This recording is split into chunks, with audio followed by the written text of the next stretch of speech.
خداوند یسوع مسیح ناصری کے نام میں آپ سب دیکھنے والوں کو میں بڑے ادب سے سلام پیش کرتا ہوں، اور آج ان بچوں کے ساتھ مل کر اور آپ کے ساتھ مل کر خدا کے کلام کو سیکھنا چاہتا ہوں۔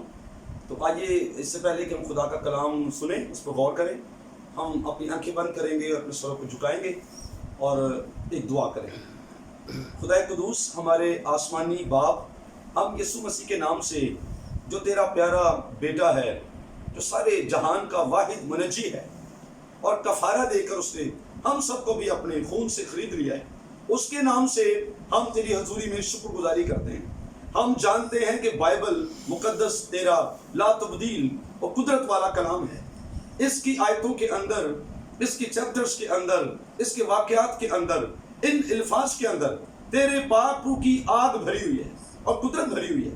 اب ہم تیری منت کرتے ہیں کہ ہم سب کے ذہن کھول دیں، جو اس وقت ٹیلی ویژن پر دیکھ رہے ہیں ان سب کے ذہن کھول دیں، ہم سب کے خداوند ذہن کھول، ہمیں اس کلام کو سمجھنے کی توفیق عطا فرما۔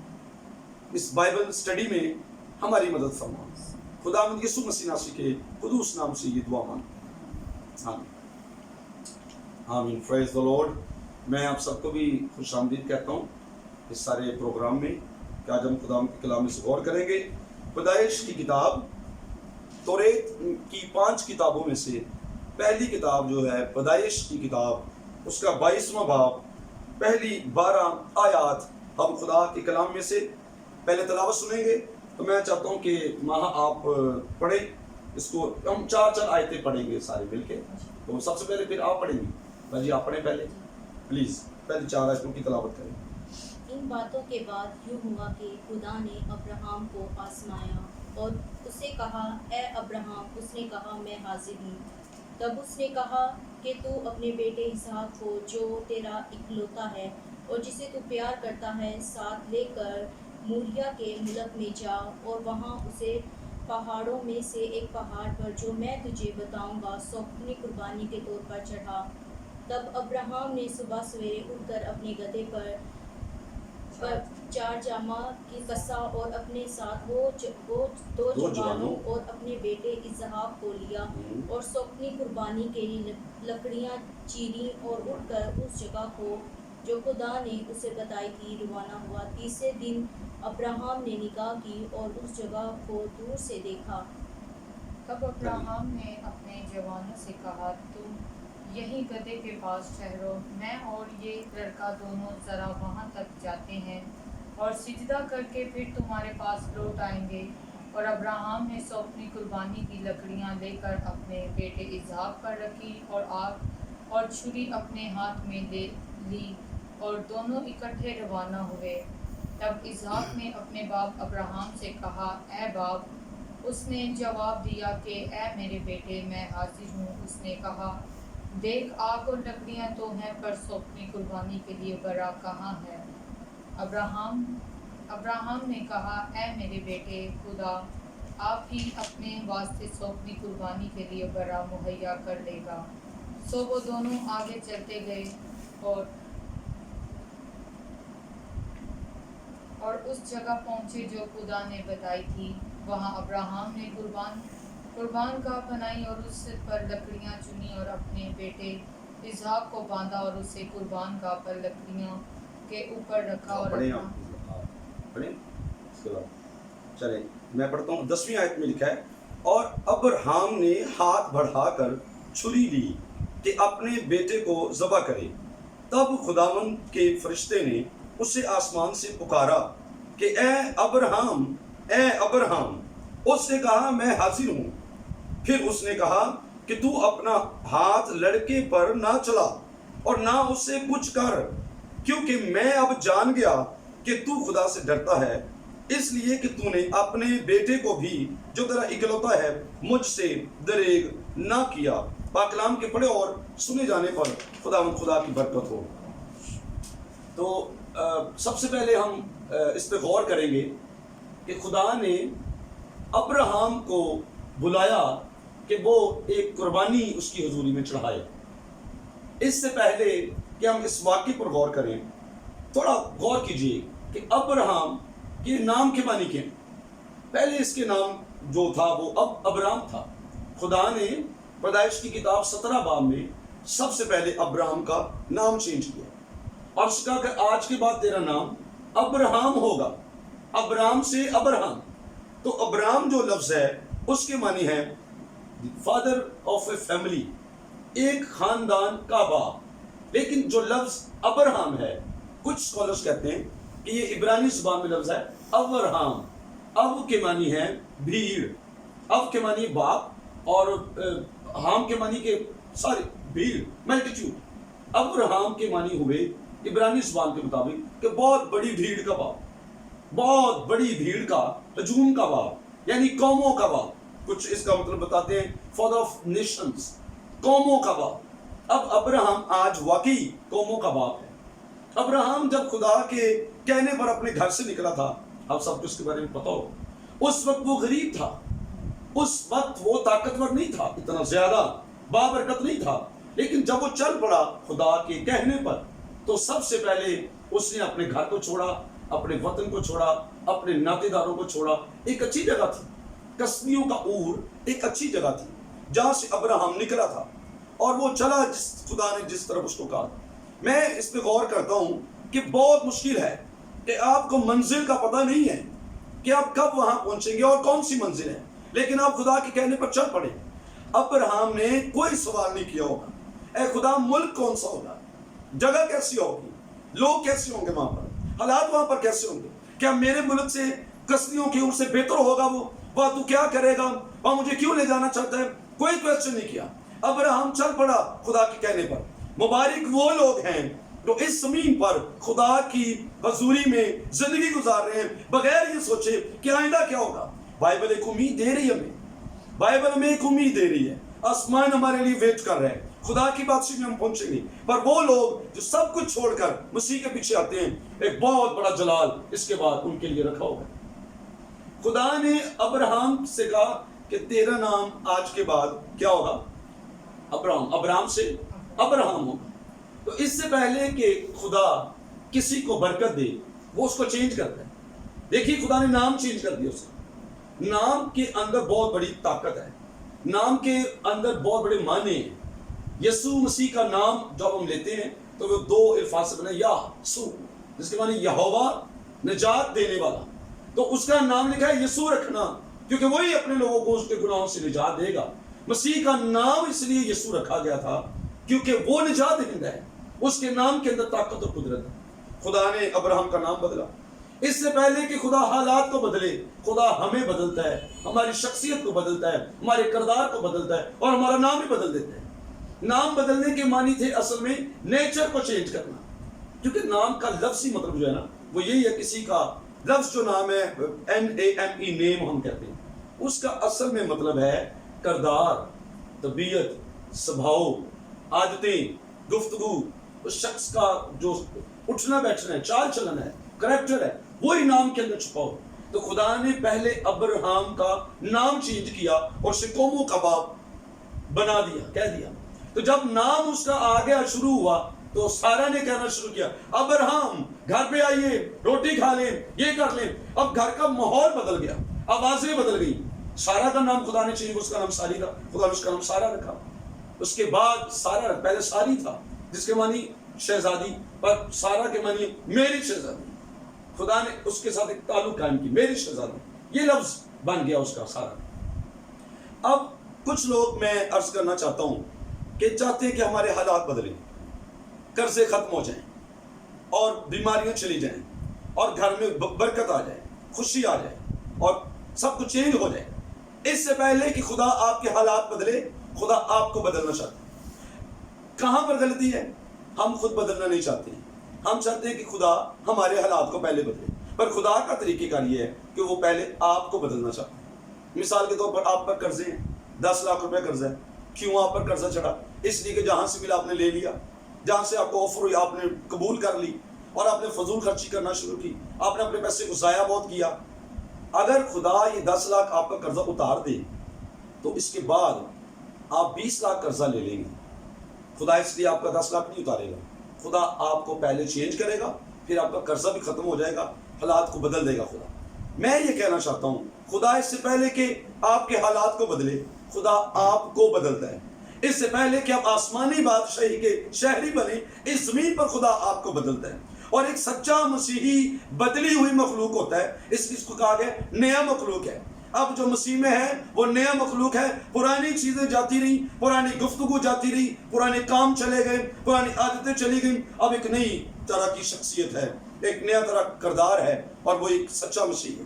تو خدا نے پہلے اس طرح سے کیا، ابراہم کے نام کو چینج کیا، گفتگو کو چینج کی، اس کی طبیعت کو بدلا، پھر خدا نے اس کو بڑی برکت دی۔ اب آپ کو پتہ ہے ابراہم کے بارے خدا نے وعدہ کیا تھا اس کی اولاد کے حوالے سے۔ پیدائش کی کتاب 13 باب میں اس کی 15 آیت میں لکھا ہوا ہے کہ میں تیری اولاد کو زمین کی خاک کے ذروں کی طرح بناؤں۔ پیدائش کی کتاب آپ دیکھیں 13واں باب اس کی 15ویں آیت، کیا لکھا ہے یہاں پر؟ پلیز مہا پڑھیں ریپیٹ 15ویں آیت میں کیا لکھا ہے؟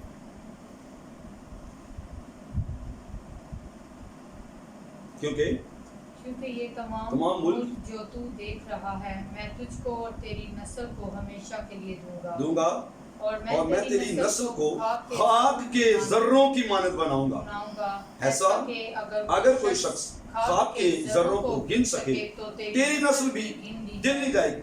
پھر خدا نے ایک اور موقع پر آپ 15 باب دیکھیں، پیدائش 15واں باب اس کی 5ویں آیت، اس میں خدا نے ابراہم کی اولاد کے بارے میں کیا لکھا؟ اور وہ اس کو باہر لے گیا اور کہا کہ اب آسمان کی طرف۔ اچھا کہاں سے باہر لے گیا؟ دیکھیے ابراہم اپنے ٹینٹ میں لیٹا ہوگا، اپنے گھر میں لیٹا ہوگا اور سوچ رہا ہوگا کہ میں بے اولاد ہوں۔ ابراہم سوچ رہا ہوگا کہ میری اولاد کوئی نہیں ہے تو میری نسل کیسے ہوگی؟ خدا مجھے لے کے آیا گھر سے اور یہاں راستے میں کیسی مشکلات میں نے برداشت کی، لیکن اولاد میری نہیں ہے۔ ابراہم سوچ رہا ہوگا اپنے ٹینٹ میں لیٹا ہوا، تو خدا نے لکھا پہلے اس کو باہر لے گیا، خدا اس کو باہر لے گیا۔ اس پر غور کریں، آپ کے گھر پر بیٹھے بیٹھے آپ جن خیالوں میں گم سم ہیں وہاں سے نکلیے، اپنے ٹینٹ سے نکلیں، اپنے گھر سے نکلیں اور خدا کے ٹینٹ کے نیچے آئیں، یعنی آسمان خدا کا ٹینٹ ہے، وہاں پر خدا اس کو لے کے آئے، آسمان کے تلے، کھلے آسمان کے تلے۔ اور یہ رات کا وقت تھا، خدا نے کیا کہا؟ آسمان کے ستاروں کو کیا لکھے جی؟ اگر تو ستاروں کو گن سکتا ہے تو گن، اور اس سے کہا کہ تیری اولاد ایسی ہی ہوگی۔ تیری اولاد اگر تو ستاروں کو گن سکتا ہے تو گن لے، کیونکہ تیری اولاد ایسی ہی۔ کیا کوئی ستاروں کو گن سکتا ہے؟ لیکن یاد رکھیں یہ زبور کی کتاب میں لکھا ہوا ہے کہ خدا ستاروں کو شمار کرتا ہے، خدا ستاروں کو گن سکتا ہے، خدا کی قدرت بہت بڑی ہے۔ اچھا یسوع نے کہا تھا تمہارے سر کے سب بال بھی گنے ہوئے ہیں، تمہارے سر کے سب بال بھی گنے ہوئے ہیں۔ اس کا مطلب کیا ہے؟ خدا ہمیں بہت قریب سے جانتا ہے، خدا ہم سے دور نہیں ہے، خدا ہم سے بے خبر نہیں ہے، خدا ہمارے بارے میں سب کچھ جانتا ہے، گنا ہوا ہے سب کچھ اس نے ہمارے تعلق سے۔ خدا نے ابراہم کی اولاد بھی گنی ہوئی ہے، ابراہم کو اس کی خبر نہیں تھی کہ میری اولاد کتنی ہوگی، خدا نے کہا ستاروں کو گن لے۔ اچھا دو قسم کی اولاد بتائی، پہلے قسم میں خدا نے کہا کہ تیری اولاد خاک کے ذروں کی مانند ہوگی، پھر خدا نے کہا تیری اولاد آسمان کے اولاد ایک ہی بندے کی ہے، لیکن قسمیں اس کی دو ہیں، نیچر ان کے اندر کیا ہے؟ غور کریں، خاک کے ذرے کے کیا معنی؟ خاک کے ذرے وہ لوگ ہیں جو اس زمین پر ابراہم جیسی زندگی نہیں گزارتے، جنہوں نے یسوع مسیح کو رد کیا، جنہوں نے یسوع مسیح کو ریجیکٹ کیا، جنہوں نے ایمان کو ٹھوکر لگائی، جنہوں نے بائبل کو رد کیا ہے اور اپنی زندگی دنیا کی خواہشوں میں گزاری ہے، جسم کی خواہشوں میں گزاری ہے، خدا کے برخلاف انہوں نے زندگی گزاری ہے، وہ اس زمین کی خاک کے ذرے بن جاتے ہیں۔ پر جتنے لوگ کلام کو سن کر، بائبل کو سن کر یسوع کو قبول کر لیتے ہیں، وہ آسمان کے ستارے بن جاتے ہیں، کیونکہ یہ دانیل کی کتاب 12 باب میں لکھا ہے کہ جن کی کوشش سے بہتیرے صادق ہو گئے وہ آسمان پر ستاروں کی مانند عبدالآباد تک چمکیں گے۔ تو یہ ستارے کون سے ہیں؟ جو ابراہم جیسا ایمان رکھیں گے اور ابراہم کی طرح کی زندگی گزاریں گے، یہ آسمان کے ستارے بن گئے۔ اور جنہوں نے رد کیا اس کے کام کو، اس کی لائن کو، اس کی راہ کو، بزرگوں کی راہ پر نہیں چلے، ابراہم جیسا ایمان نہیں رکھا، یسوع مسیح کو قبول نہیں کیا، وہ اس زمین کی خاک کے ذرے بن گئے۔ اب فیصلہ آپ کے ہاتھ میں ہے کہ آپ کس کی طرف جانا چاہتے ہیں، اولاد کی کس قسم میں جانا چاہتے ہیں۔ اگر آپ چاہتے ہیں کہ آپ آسمان کے خدا کی بادشاہی میں ستارے بن جائیں تو آج ہی اپنا دل یسوع مسیح کو دیجیے. یہ سچی حقیقت ہے کہ اگر آپ یسوع کو قبول کرتے ہیں تو آپ آسمان کے ستارے بن جائیں. خدا نے ابراہیم کو آزمایا تھا. اس پر غور کریں. کیا خدا آزماتے لوگوں کو؟ آپ کے خیال میں آزماتا ہے؟ یس، یہاں لکھا ہوا ہے نا. خدا نے کیا کیا؟ 22ویں باب میں آیت نمبر 1 میں لکھا ہے ان باتوں کے بعد یوں ہوا کہ خدا نے ابراہیم کو آزمایا اور اس سے کہا اے ابراہیم، اس نے کہا میں حاضر. کیا خدا آزماتا ہے لوگوں کو؟ بائبل میں لکھا ہوا ہے خدا کسی کو بدی سے نہیں آزماتا، پر خدا آزماتا ہے نیکی سے، پاکیزگی سے، برکت دینے کے لیے. اس کے لیے لفظ جو ہے آزمائش جو ہے، دو طرح کی آزمائش ہے. پہلی آزمائش برکت دینے کے لیے خدا جو لیتا ہے، ٹھیک ہے، اور وہ آزمائش جو خدا آزمائش لے گا اس میں ڈیفینیٹلی ڈن ہے کہ آپ کے لیے برکت ہے. خدا اس کے بعد آپ کو ایک بڑی برکت دینا چاہتا ہے، پر خدا آپ کو سٹیج پر لا رہا ہے، آزما کر سٹیج پر لا رہا ہے کہ آپ اس برکت کو ریسیو کر سکیں. آپ جہاں کھڑے ہیں آپ وہاں وہ بڑی برکت نہیں دے سکتے. خدا آپ کو تھوڑا اوپر لا رہا ہے، آزمانے کے بعد ایک بڑی برکت آپ کو دینا چاہتا ہے. ایک مثال آپ کو سادی سی دیتا ہوں، جو سن رہے ہیں نیٹ پہ بھی سن رہے ہیں اس وقت، کہ اگر آپ کا بچہ اسکول میں پڑھتا ہے تو 5ویں کلاس کا امتحان دیتا ہے، تو ٹیچرز کیوں امتحان لیتے ہیں اس سے 5ویں کلاس کا؟ کیا اس لیے کہ اس کو فیل کریں اور یہ 5ویں کلاس میں دے؟ ٹیسٹ یا ایگزام اس لیے لیا جاتا ہے بچوں کا تاکہ وہ کامیاب ہوں اور ایک نئی سیڑھی پہ چڑھیں، ایک نئی کلاس میں داخل ہوں، اب نئی کتابیں حاصل کریں، اب علم میں اضافہ ہو، اب ان کے سٹیٹس میں اضافہ ہو، ان کی برکتوں میں اضافہ ہو. اس لیے ٹیسٹ لیا جائے. خدا کا آزمانے کا طریقہ کار بھی یہی ہے کہ خدا آپ کو برکت دینا چاہتا ہے. پر خدا نے پتہ ہے نا ابراہیم کو آزمانے کے بعد اس سے برکت دی. ٹھیک ہے، میں آپ کو پڑھاتا ہوں، آپ اس میں دیکھیں 22ویں باب کی پیدائش 22واں باب اس کی 18ویں آیت میں لکھا ہے اور تیری نسل کے وسیلے سے زمین کی سب قومیں برکت پائیں گی کیونکہ تو نے میری بات مانی. اگر 17 آیت پڑھیں تو اس میں لکھا ہے میں تجھے برکت پر برکت دوں گا. پہلے خدا نے برکت کا وعدہ کیا تھا اسے، ہے نا، لیکن اب آزمائش کے بعد خدا نے کہا میں تجھے برکت پر برکت، یعنی ڈبل برکت ہو، double blessing, double portion of blessings. اور یہ بلیسنگ نہیں ہے، یہ دی بلیسنگز ہیں، یہ خاص برکات ہیں خدا جو دے رہا ہے. یہ اس کو کہنا کہ دی بلیسنگز، یعنی وہ خاص برکتیں جو خدا انسانوں کو دیتا ہے. اور یاد رکھیے عزیزو، جو سامعین ہیں، جو ناظرین ہیں، جو سن رہے ہیں ہماری گفتگو کو، خدا کے کلام کو، آپ بچوں یاد رکھیں خدا بدی سے کبھی نہیں آزماتا. خدا کبھی آپ کو بدی کے مقام پر کھڑا کر کے نہیں آزمائے گا. خدا کبھی چوری کے لیے آپ کو اندر سے ابھار کر نہیں آزمائے گا. خدا کبھی گناہ کرنے کے لیے آپ کو نہیں آزمائے گا. یہ ساری آزمائشیں شیطان کی طرف سے. ابلیس آپ کو آزماتا ہے پر اس لیے کہ آپ گناہ کریں اور گر جائیں. خدا آپ کو کبھی نہیں آزمائے گا کہ آپ گناہ کریں. خدا آپ کو جن باتوں میں آزماتا ہے وہ پاکیزگی کی باتیں ہیں، وہ کاملیت کی طرف ہیں، وہ جلال کی باتیں ہیں، وہ مقدس باتیں ہیں. اب خدا نے یہاں پر گیونگ کے لیے آزمایا ہے، قربانی کے لیے آزمایا ہے. ابراہیم اپنی اولاد خدا کو قربان کرے، اس کے لیے خدا نے اس کو آزمایا، نہ کہ یہ ابراہیم کوئی چوری کرے. میں دیکھتا ہوں میری چیز بھائی ہے، ابراہیم چوری کرتا ہے کہ نہیں کرتا. خدا نے اس لیے نہیں آزمایا. خدا بدی سے کسی کو نہیں آزماتا، ورنہ آزمایا جا سکتا ہے. خدا اگر آزماتا ہے تو وہ اس لیے آزماتا ہے تاکہ آپ کو برکت. دو طرح کی آزمائش ہے. تو ایک بات جو خاص اس میں لکھی ہے، میں اس پہ روشنی تھوڑی ڈالنا چاہتا ہوں، سیکھنا چاہتا ہوں آپ کے ساتھ، کہ خداوند نے کہا تھا کہ اسحاق کو جو تیرا اکلوتا ہے، تب اس نے کہا کہ تو اپنے بیٹے اسحاق کو جو تیرا اکلوتا ہے. آپ جانتے ہیں اسحاق سے پہلے بھی ابراہیم کا ہے، ہاں دوسری آیت میں لکھا ہے. تو ایک اور بھی بیٹا تھا پہلے بھی، اسماعیل بھی تھا.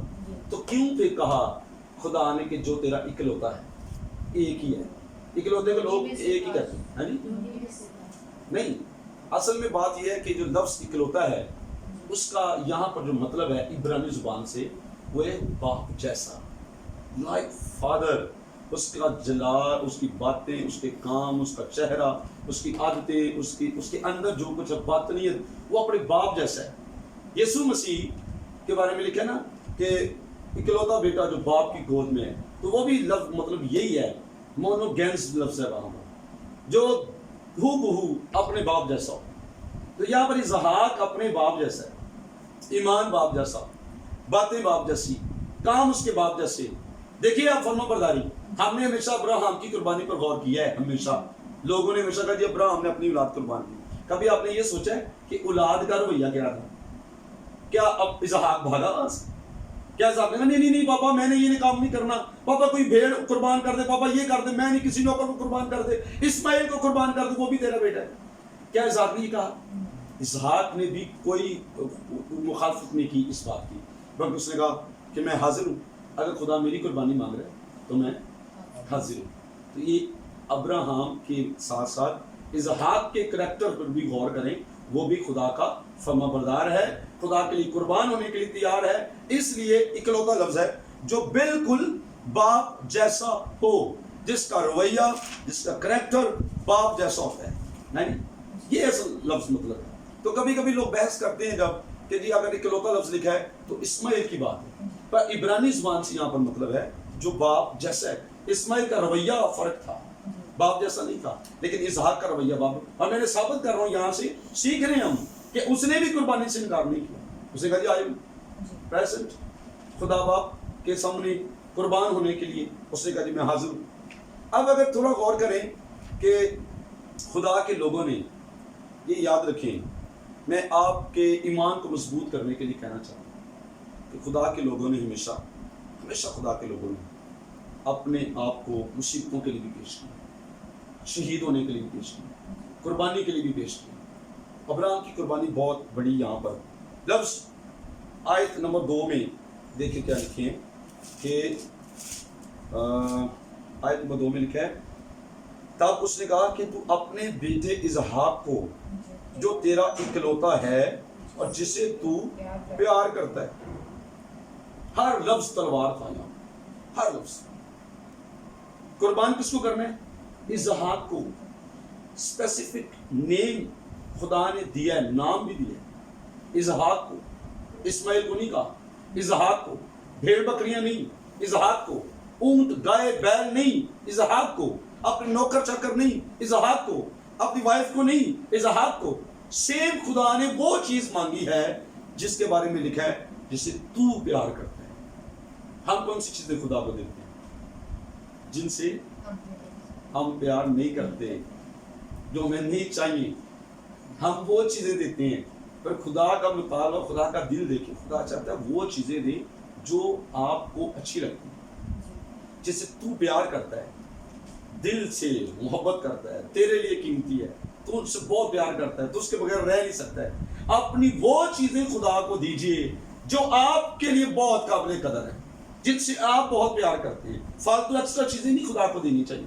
خدا کا حصہ پہلے دینا چاہیے، خدا کو اچھی چیزیں دینی چاہیے، اور خدا کو وہ چیزیں دیں جو آپ کو پسند ہیں، آپ کو پسند ہیں، ٹھیک ہے، جسے تو پیار کرتا ہے نا.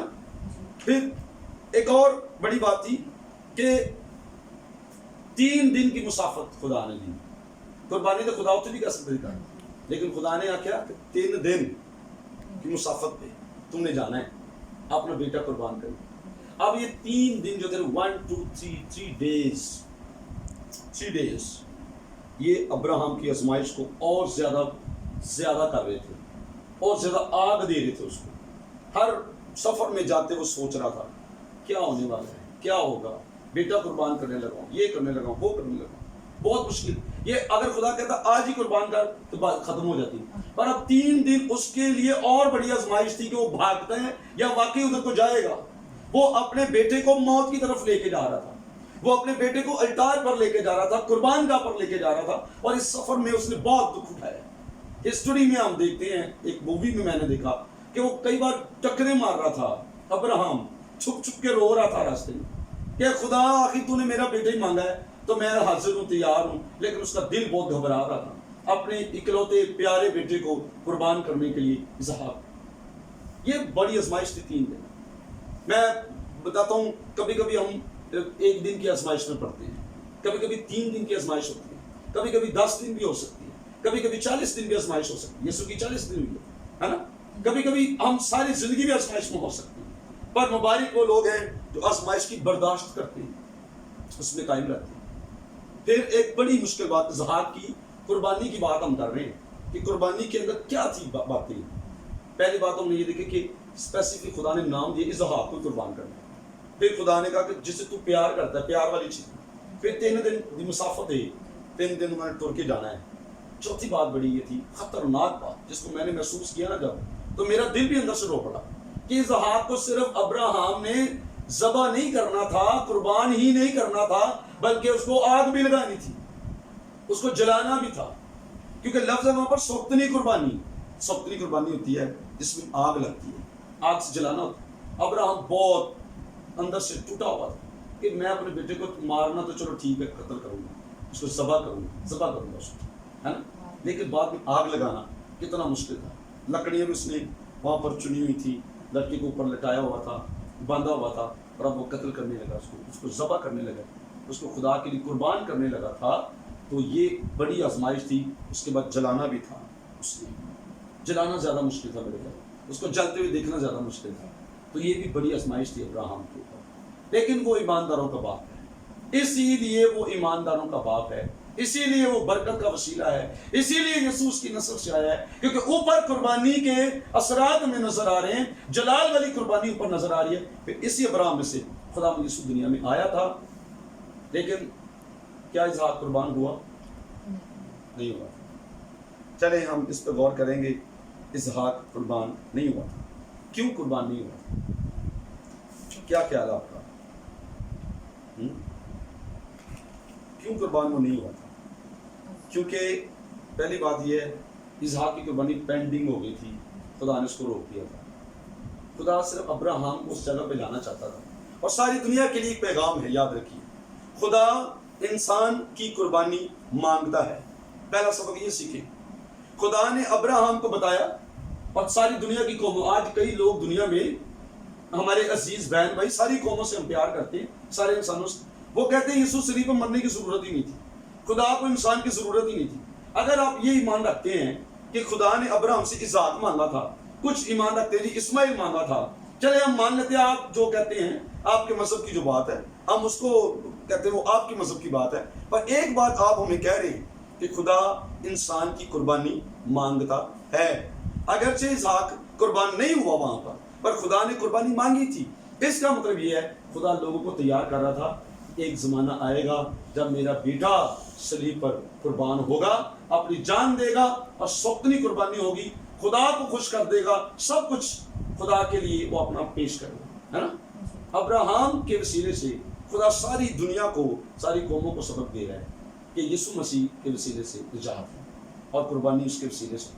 اسحاق کا بچ جانا, اس کا قربانی کا پینڈنگ ہونا, جو مذہب کے ماہر ہیں, کسی بھی مذہب کے ہوں, آپ اس کو سمجھتے ہیں کہ اسحاق کا قربان نہ ہونا اور وہاں پر رک جانا یہ کچھ چیز کا اشارہ دے رہا ہے, اور وہ یہ ہے کہ ابھی یہ قربانی نہیں ہو سکتی, اسحاق اس کے قابل نہیں ہے. پر اس کے بعد ایک شخص دنیا میں آیا جس کا نام یسوع ہے, وہ اپنی جان صلیب پر اس نے قربان کی تھی, وہ خدا کی رضا کے لیے قربان ہوا ہے, وہ ساری دنیا کے گناہوں کی خاطر اس نے اپنے آپ کو صلیب پر پیش کیا ہے. اور جو کوئی یسوع پر ایمان لائے گا وہ ہلاک نہیں ہوگا بلکہ ہمیشہ کی زندگی پائے گا. میں آپ کو ایک بڑی صاف ستھری راہ دینا چاہتا ہوں جو بائبل کی راہ ہے, اور بائبل کا پیغام ہے ساری قوموں کے لیے, ساری امتوں کے لیے, سارے انسانوں کے لیے, کہ یسوع پر ایمان لائیں, جو صلیب پر مرا تھا, جو مردوں میں سے جی اٹھا, جو آسمان پر اٹھایا گیا, جو بادلوں پر واپس آئے گا. ہر شخص اس کا انتظار کر رہے ہیں, اور یہ وہی یسوع ہے جو صلیب پر مرا ہے. آئیے ہم اپنے آپ کو اس کے لیے پیش کریں, اس کے لیے پیش کریں. اسحاق نے, میں تھوڑا ٹائم لیتا ہوں اس کے لیے, اسحاق نے ایک بات کی تھی, جلدی جلدی سے غور کرتے ہیں ہم. اس نے کہا پاپا جی قربانی کا برا کہاں پر ہے؟ آگ اور لکڑیاں تو ہمارے پاس ہیں, چھری بھی ہمارے پاس ہے, لیکن جو مینڈا ہے, بکرا ہے, قربانی کا جانور, وہ کدھر ہے؟ برا کہاں پر ہے؟ سوال تھا اسحاق کا. آیت نمبر 7 میں اسحاق نے پروفیٹک کوسچن کیا اپنے باپ سے, ایک نبوتی سوال اس نے پوچھا ہے. کیا کہ جی برا کہاں ہے؟ ساری پرانے عہد نامے نے اس سوال پر غور کیا ہوگا کہ برا کہاں ہے. یسایہ کی کتاب 53 باب کے اندر اس برے کا ذکر ہے جس کے بارے اسحاق پوچھ رہا تھا کہ برا کہاں ہے. تو باپ نے کیا جواب دیا؟ خدا اپنے لیے آپ ہی برا مہیا کر لے گا, ہے نا. کرے گا یا کر لے گا, ہے نا. ابراہم نے نبوتی جواب دیا ہے, بیٹے نے نبوتی سوال پوچھا ہے, باپ نے نبوتی جواب دیا ہے. بیٹے نے پوچھا برا کہاں پر ہے, اب آپ نے کہا جو خدا آپ ہی اپنے لیے برا مہیا کرے. لیکن ہم اس سوال پر اگر غور کریں, ویئر از دی لیم, برا کہاں ہے. اسحاق نے پوچھا برا کہاں ہے. یسایہ 53 میں لکھا ہے کہ وہ برا ذبح کرنے کو لے گئے, وہ بے زبان بھیڑ کی طرح جس کے بال قطرے جاتے ہیں, جس کی کوشش اتاری جاتی ہے, وہ اس کی طرح چپ کر کے چلا گیا, خاموش رہا اور اپنے پر سیکھتے نہیں. لیکن یوحنا نبی نے, جو یوحنا بپتسمہ دینے والا ہے, یوحنا کی انجیل پہلے باب کی 29ویں آیت میں اس کا جواب دیا.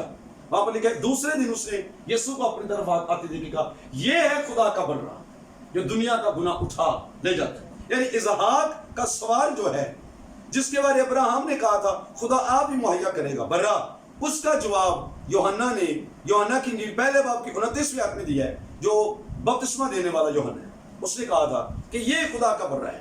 اسی ساری دنیا کی قوموں کے لیے اعلان ہے, انفارمیشن ہے کہ یسوع مسیح خدا کا برا ہے جو آسمان سے آیا ہے اس کی راہ, اس کے کام پورے کرنے کے لیے, قربانی دے کر نجات کا کام پورا کرنے کے لیے, جس کے بارے میں اسحاق نے پوچھا تھا.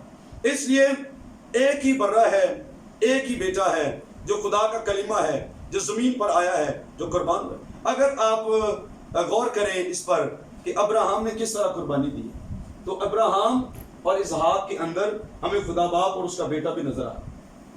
باپ بیٹے کو قربان کرنے کے لیے لے کے جا رہا ہے اور بیٹا خوشی سے قربانی کے لیے تیار ہے. باپ نے چھری اور آگ اپنے ہاتھ میں پکڑی ہے اور بیٹے نے لکڑیاں یہاں لکھا ہے اپنے کندھے پہ رکھی ہوئی ہیں اور بیٹا پہاڑ کے اوپر چڑھ رہا ہے. یہاں پر آپ دیکھیں خدا باپ نے آسمان سے حکم دیا ہے کہ یسوع مسیح صلیب پر جان دے, یعنی چھری اور آگ اختیار باپ کے ہاتھ میں, اس کی موت کا اختیار باپ کے ہاتھ میں, لیکن بیٹا صلیب اٹھا کر کلوری کے پہاڑ پر جا رہا تھا. سیم دونوں کے اندر پرانے عہد نامے میں اسحاق اصل میں یسوع مسیح کی فرما برداری کی زندگی کا ایک نشان تھا اپنے باپ کے لیے, جس سے اپنی جان قربان کرنے کے لیے دے دی. تو یسوع مسیح نے بھی اس زمین, اسی لیے تو کہا تھا خدا یہ میرا پیارا بیٹا ہے جس سے میں خوش ہوں, کیونکہ اس نے اپنی جان بھی قربان کرنے کے لیے دے دی, صلیب اٹھا کر چل پڑا, موت کی طرف چل پڑا. یہ ہمارا خدا یسوع مسیح ہے جس نے ہمارے لیے جان دی ہے. اسحاق کی قربانی سے ہم سیکھتے ہیں کہ ایک تو اپنے آپ کو خدا کے لیے پیش کریں, ہم سیکھتے ہیں اپنی اچھی چیزیں خدا کو پیش کریں, اور سب سے بڑا پیغام کہ یسوع پر ایمان لائیں, اپنے گناہوں سے توبہ کریں, ایک نئی زندگی کا آغاز کریں. خداوند آپ سب کو اس کلام کے سبب سے بہت برکت دے. God bless you.